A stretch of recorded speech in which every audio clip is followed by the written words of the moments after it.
Assalamualaikum warahmatullahi wabarakatuh. Hai teman-teman, di sini saya akan menjelaskan tentang penggunaan bahasa Indonesia yang baik dan benar.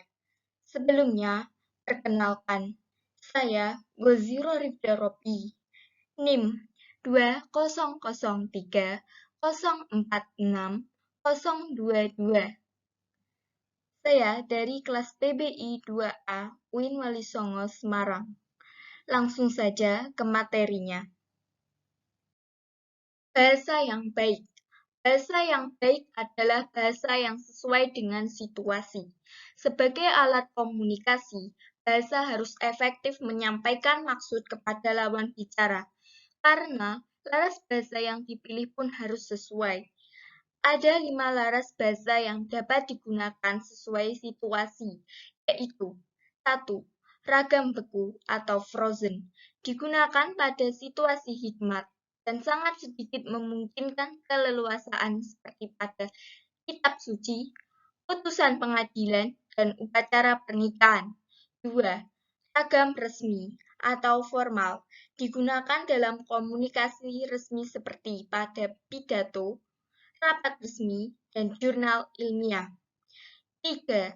Ragam konsultatif, digunakan dalam pembicaraan yang terpusat pada transaksi atau pertukaran informasi seperti dalam percakapan di sekolah dan di pasar.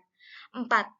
Ragam santai atau casual, digunakan dalam suasana tidak resmi dan dapat digunakan oleh orang yang belum tentu saling kenal dengan akrab.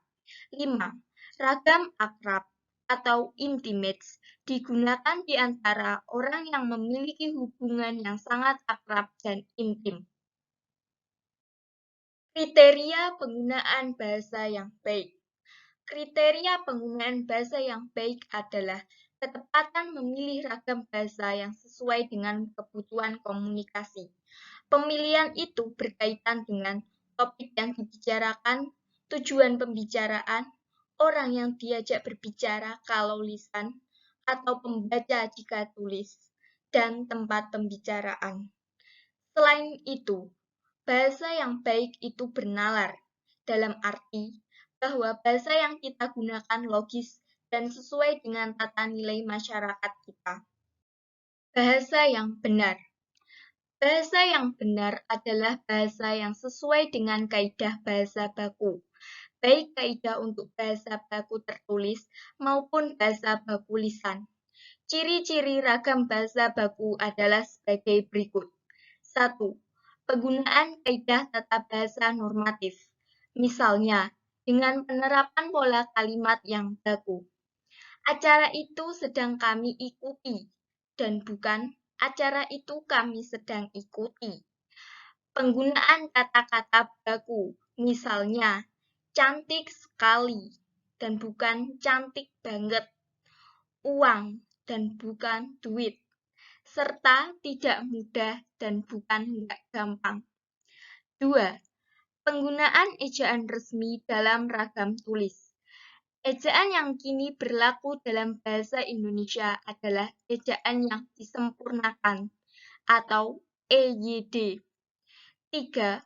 Penggunaan lafal baku dalam ragam lisan.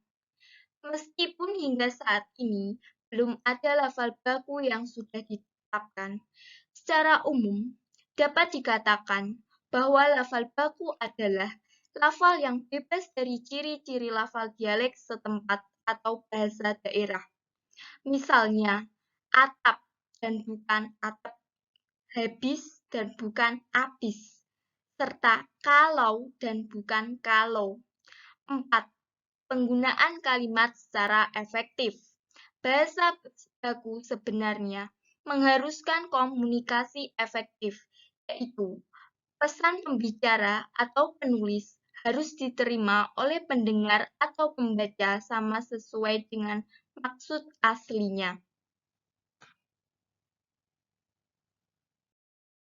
Kriteria penggunaan bahasa yang benar. Kriteria yang digunakan untuk melihat penggunaan bahasa yang benar adalah kaidah bahasa. Dan kaidah itu sendiri meliputi 6 aspek. 1. Tata bunyi atau fonologi. 2. Tata bahasa atau kata dan kalimat. 3. Kosakata. 4. Ejaan. 5. Makna. 6. Kelogisan. Pada aspek tata bunyi, kita mungkin sudah mengenal bunyi F, V, dan Z.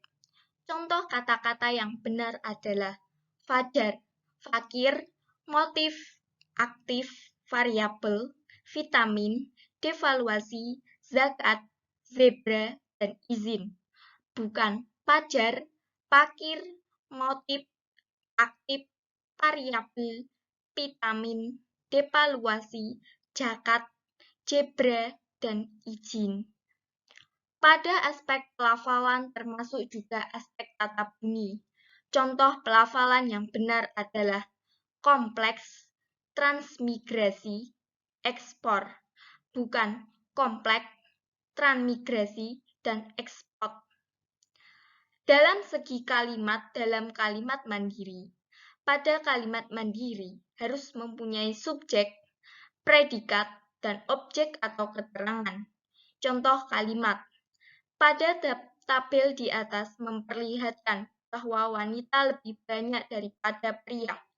Jika kata pada ditiadakan, kata tabel di atas menjadi subjek. Dengan demikian, kata itu menjadi benar. Pada aspek kosakata, kata-kata seperti bilang, kasih, entar, dan udah lebih baik diubah dengan berkata atau mengatakan, memberi, sebentar, dan sudah, agar menjadi bahasa Indonesia yang benar.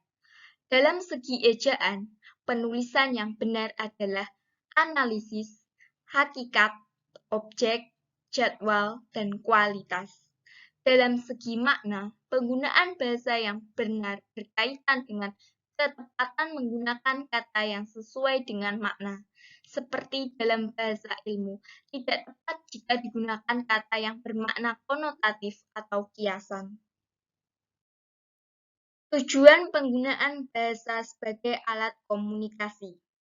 Penggunaan bahasa sebagai alat komunikasi memiliki tujuan tertentu, yaitu agar kita dipahami oleh orang lain.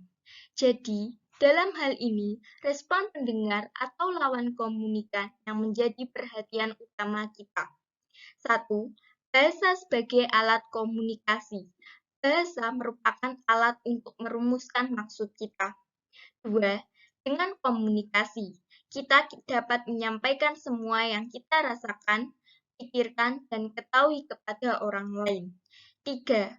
Dengan komunikasi, kita dapat mempelajari dan mewarisi semua yang pernah dicapai oleh nenek moyang kita dan apa yang telah dicapai oleh orang-orang zaman kita.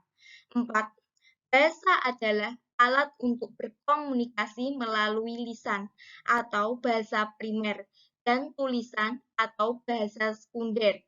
Berkomunikasi melalui lisan dihasilkan oleh alat ucap manusia, yaitu dalam bentuk simbol bunyi, di mana setiap simbol bunyi memiliki ciri khas tersendiri.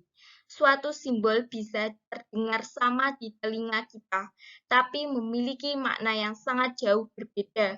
Misalnya, kata sarang dalam bahasa Korea artinya cinta, sedangkan dalam bahasa Indonesia artinya kandang atau tempat.